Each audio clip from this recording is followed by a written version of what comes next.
उम्मीद से जुड़ने के बाद महिलाओं ने अपने जीवन को खुद बदला है। जो महिलाएं कभी घर की चार दीवारी से बाहर नहीं निकली, वो आज अपना व्यवसाय कर रही हैं।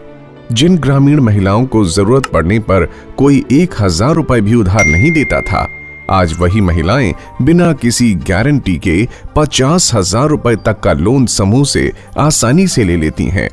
उम्मीद प्रोग्राम से जम्मू कश्मीर की महिलाएं कैसे अपना और अपने परिवार का जीवन बेहतर बना रही हैं, ये समझने के लिए हमें कुछ गांव में चलना होगा। उधमपुर जिले में चनेनी ब्लॉक के दूर दराज के इलाके में पहाड़ों पर बसा है कोसर गांव। इसी गांव में रहती हैं शक्ति देवी। उम्मीद से जुड़ने से पहले शक्ति देवी का जीवन कुछ इस तरह का था। शादी कम उम्र में हो गई थी, पति मजदूरी करते थे, आय इतनी थी कि घर का गुजारा ही मुश्किल से चलता था। शक्ति देवी को 3 साल पहले इस बदहाल स्थिति से निकलने का मौका उम्मीद ने दिया, लेकिन ग्रुप से जुड़ने के लिए पति ने मना कर दिया। शक्ति देवी ने पति से छिपकर अपना एक समूह बनाया और हर सप्ताह ग्रुप की मीटिंग करने लगी। इनकी काबिलियत को देखकर समूह की महिलाओं ने इन्हें अध्यक्ष बना दिया। कोई इतराज तो नहीं है, कोई इतराज नहीं है। ठीक है, तो ये 2 शक्ति देवी प्रेसिडेंट, उषा देवी सेक्रेटरी चुन ले। सबसे पहले इन्होंने ग्रुप से लोन लेकर अपने बच्चे का स्कूल में दाखिला करवाया। इसके बाद गाय खरीदने के लिए 20,000 रुपए का फिर से लोन लिया। कुछ समय बाद सिलाई मशीन खरीदने के लिए 5,000 का लोन लिया और फिर सब्जी की खेती के लिए 5,000 का फिर लोन लिया। सब्जी की खेती में इन्हें 60,000 रुपए की आमदनी हुई। शक्ति देवी ने अपने पति को भी अपने साथ काम में लगा लिया और मेहनत से सारा लोन चुका दिया। इन्हें अब सभी साधनों से करीब 15,000 रुपए महीने की आमदनी हो जाती है। ग्रुप से जुड़ने पर शक्ति देवी को एक और फायदा हुआ। पहले इनके घर तक सप्लाई का पानी नहीं आता था, पानी दूर से लाना पड़ता था। ये समस्या उन्होंने ग्रुप में डिस्कस की।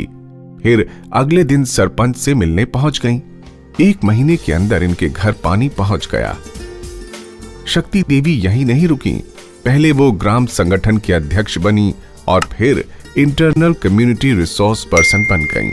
अब शक्ति देवी दूसरे ब्लॉक के गांव में जाकर महिलाओं के ग्रुप बनवाती हैं और उन्हें ट्रेनिंग देती हैं। जिस दीदी को भैंस लेकर पालना चाहती है उसको भैंस लेके देनी है, जिस दीदी ने मशीन का काम कर सकती है उसको मशीन लेके देनी है। तो ऐसे ही हमने अच्छा रोजगार करना है। उसके बाद की एक सुरक्षा कवच बनाना है हम गरीबों के। जैसे पहले तो घर में ही रहना पड़ता था, चूल्हे चौके का ही काम करना है, औरतों को कहीं बाहर नहीं जाने देते थे। मुझे भी नहीं कभी बाहर, लेकिन इतनी हिम्मत भी नहीं थी कि कैसे हम बाहर जाएंगे, कैसे हम दूसरों से बात करेंगे।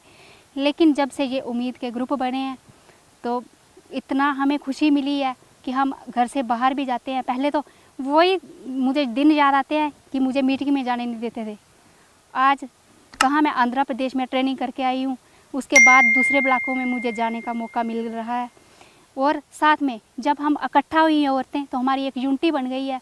तो यूनिटी के साथ हम अब जो सामाजिक समस्या है उसको भी हम हल कर सकते हैं। हमारे में इतने हिम्मत आई है कि हमें जो डर था पहले वो डर निकल गया है ग्रुप की वजह से, सिर्फ ग्रुप की वजह से। अब ये भी बदलाव आया कि सभी को मैंने सिग्नेचर भी सिखाए हैं। बीओ में भी सभी सिग्नेचर करते हैं। पहले इतनी अनपढ़ता थी, कोई सिग्नेचर नहीं जानता था। अब बैंक में भी जाते हैं, दूसरे ब्लॉक में भी जाते हैं। अब कोई बड़ा ऑफिसर आ जाता है तो उसके सामने भी हम बिना झिझक के बात कर सकते हैं। तो मैं सोचती हूँ कि सभी औरतें ऐसी ही हो, तो ऐसे ही उनकी ज़िंदगी में बदलाव आए, तो ऐसे ही सभी आगे बढ़े। अब शक्ति देवी के दोनों बच्चे अच्छे स्कूल में पढ़ रहे हैं। जो पति पहले इन्हें ग्रुप में जाने नहीं दे रहे थे, उन्हें अब अपनी पत्नी पर गर्व है।